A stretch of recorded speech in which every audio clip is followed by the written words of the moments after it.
According to the World Health Organization, 1 in 8 people in the world live with a mental disorder. And today, a global event aims to promote, educate, and raise awareness of mental health issues. And joining us to recognize World Mental Health Day and provide some tips is Pandit Dasa. He is a mindfulness expert, former monk, and author of the book Closing the Apps, How to Be Mindful at Work and at Home. Thank you so much for joining us this morning. Thank you. I'm very happy to be here. Yeah, good to see you again. Okay, so let's talk about this. You know, we often say, and people say that sometimes there's shame around mental health. So we're going to try to fix that a little bit this morning. How can a person recognize if they're experiencing symptoms of depression or maybe anxiety? Yeah, first thing I just want to touch on what you just said. There really is no reason for us to be embarrassed about if we're struggling with our mental health. We're not embarrassed to go to a dentist or a doctor when we're having a toothache or any other bodily ailment. Taking care of our mind is equally as important, if not more so. So there really is no reason for us to be embarrassed about it. In terms of some of the symptoms, there's quite a few things that we can recognize. Of course, we're all going to go through ups and downs in our moods and emotions. That's just what it means to be human.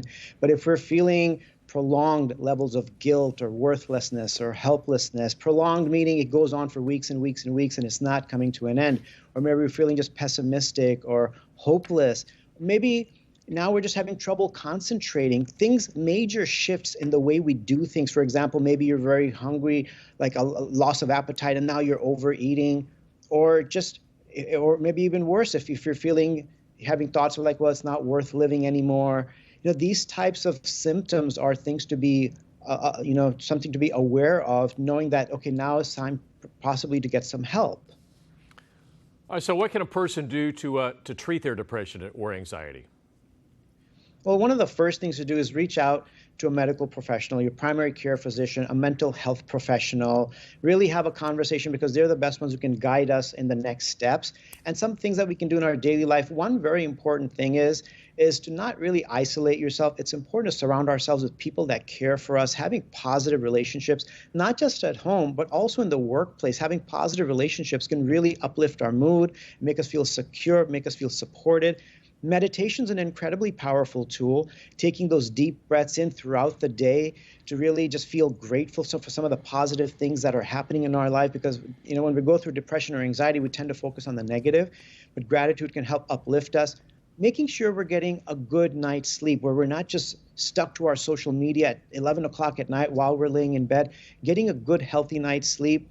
Making sure we're eating a healthy diet. Food affects the body and the mind, and also finding a greater purpose in life, like serving others, finding some service that we can do for others in our communities. And then, Pandit, what if we know someone who's struggling with their mental health that sometimes you don't exactly know what to say? Well, some of the things that we shouldn't say, right? Because it's a very sensitive time in their life and a very sensitive topic. We don't want to say anything that's dismissive of their situation, like, oh, it's all in your head. Just get over it and be positive. Just snap out of it. Oh, so many other people have it so much worse than you, right? These are all items that'll actually make the situation even worse because we've just dismissed it. But other things to do is, ask them, what can I do to help, right? I'm here for you. Let them know they're not in this alone. Really just verbalize, you're not in it alone. I'm here for you. And really say that without judgment, right? Say like, I know that this must be hard for you. What can I do to assist you in this particular situation? These are some of the things to encourage, support, let them know that you're there for them and you're not going to judge them. Well, as you said, being dismissive is certainly not the right thing to do, but also taking action, it can get a little sticky. Yeah, in terms of taking action, when somebody is going through severe levels of anxiety or depression, sometimes daily tasks can even become challenging, like cooking or cleaning or going to the grocery store. Offering practical help with these daily tasks, that can make a huge difference. That lets them know that it wasn't just lip service, that you're really willing to be there for them. And of course, remember that we can't force anyone to get help. They have to be willing to get that help. And if they're having difficulty just reaching out to a professional, ask them, hey, can we reach out to that professional together? Do it with them. If needed, maybe take them to the appointment, go with them. These are all things that we can do to really support a person who's going through these challenges, and they will appreciate that so deeply. Just having that support and security, knowing that there's people around them that care for them. Thank you so much for being here and giving us those helpful tips today. We appreciate it. Thank you very much.